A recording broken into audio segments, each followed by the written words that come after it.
కేసీఆర్ గారు పెద్దలు ముఖ్యమంత్రి అయిన తర్వాత మరి చిన్నది పెద్దది అని చూడకుండా అది పాలపిట్టైనా తంగేడు పువ్వు అయినా జమ్మి చెట్టు అయినా కృష్ణ జింక అయినా అన్నీ కూడా అధికారిక చిహ్నాలుగా ప్రకటించుకుంటూ అట్లానే బతుకమ్మ పండుగ అయినా బోనాల పండుగ అయినా వాటిని రాష్ట్ర పండుగలుగా ఆనాడే కేసీఆర్ గారు గుర్తించడం జరిగింది.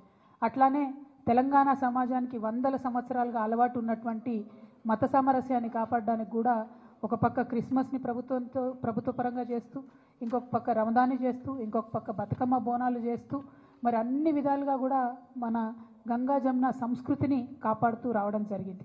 మరి ఇవాళ 10 ఏళ్ళు బీఆర్ఎస్ పాలన తర్వాత ఒక రికార్డ్ లాగా ఒక చిన్న మత కల్లోలం కూడా లేకుండా మనం సాధించుకోవడం జరిగింది. ఇవాళ కాంగ్రెస్ ప్రభుత్వం వచ్చినప్పటి నుంచి ఏం జరుగుతుంది? వచ్చినప్పటి నుంచి రేవంత్ రెడ్డి గారు ముఖ్యమంత్రి గారు ఏం మాట్లాడుతూ ఉన్నారంటే ఫస్ట్ తను మొదలు పెట్టడమే రాష్ట్ర అధికారిక చిహ్నం మారుస్తాను, ఆ చిహ్నంలోంచి చార్మినార్ తీసేస్తాను, ఆ చిహ్నంలోంచి కాకతీయ తోరణం తీసేస్తాను అనేటటువంటి అంశాలు మాట్లాడడం జరిగింది. మళ్ళీ ఏమైందో ఎవరు బుద్ధి చెప్పినరో పెద్దగా దాని జోలికి పోకుండా అది విరమించుకున్నట్టుగా అనిపించింది. ఆ తర్వాత మళ్ళీ ఏ పండగ వచ్చినా కూడా దాన్ని చేయకుండా, అంటే రమదాన్ పండుగ వచ్చింది దానికి తోఫా ఇవ్వలేదు, బతుకమ్మ పండుగ వచ్చింది మా ఆడబిడ్డలకు చీరలు ఇవ్వలేదు, రేపు క్రిస్మస్ వస్తుంది దానికి కూడా వాళ్ళు ఏమి ఇచ్చే ఆలోచనలో కూడా కనీసం లేరు.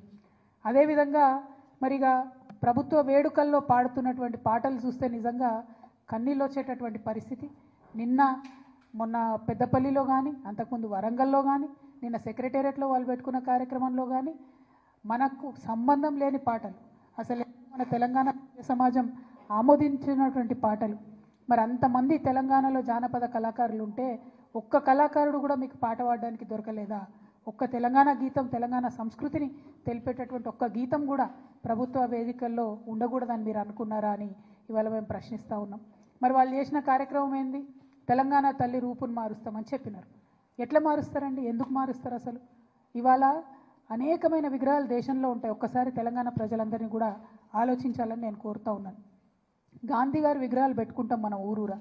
ఏం జీవో ఉందని పెట్టుకుంటామండి? ప్రేమ ఉంది కాబట్టి, మనసు నిండా గౌరవం ఉంది కాబట్టి పెట్టుకుంటాం. అంబేద్కర్ వారి విగ్రహాలు ఉన్నాయి, ఊరూరా ఉన్నాయి, కోట్ల సంఖ్యలో ఉన్నాయి. ఎందుకోసం పెట్టుకుంటాం? ఎవరన్నా జీవో ఇచ్చిరని పెట్టుకుంటామా? పూలే విగ్రహాలు ఉన్నాయి ఇవాళ, ఎందుకోసం అని పెట్టుకుంటాం? ప్రేమ ఉంది కాబట్టి, గౌరవం ఉంది కాబట్టి పెట్టుకుంటాం. అట్లనే సేవాలాల్ మహారాజ్ విగ్రహాలు పెట్టుకుంటాం. ఎందుకోసం పెట్టుకుంటాం? ఎవరన్నా జీవో ఇచ్చిరని పెట్టుకుంటామా? ఏదైనా ప్రభుత్వం ఆదేశించిందని పెట్టుకుంటామా? ఎందుకోసం అని పెట్టుకుంటాం? ఇవాళ సుభాష్ చంద్రబోస్ విగ్రహాలు ఉన్నాయి, దేశం కోసం ప్రాణాలు త్యాగం చేసిండు కాబట్టి ఆయన విగ్రహాలు ప్రజలు మనసారా కోరుకొని ఆకాంక్షించి పెట్టుకుంటారు. మరి శివాజీ విగ్రహాలు ఉన్నాయి ఇవాళ, చాలా పెద్ద ఎత్తున యువతంతా కూడా పెట్టుకుంటూ ఉంటారు కలిసి. ఎందుకోసం పెట్టుకుంటారు? ఎవరైనా జీవో ఇచ్చిరని పెట్టుకుంటారా? మరి తెలంగాణ తల్లి విగ్రహాలు కూడా వేల సంఖ్యలో ఉన్నాయి ఇవాళ, ప్రతి గ్రామంలో ఉన్నాయి, ప్రతి చోట ఉన్నాయి. కొన్ని పెద్ద గ్రామాలలో అయితే 2-3 ఉన్నాయి. ఎందుకోసం పెట్టుకున్నాం అవి? ఆనాడు ఉద్యమంలో మాకు స్ఫూర్తి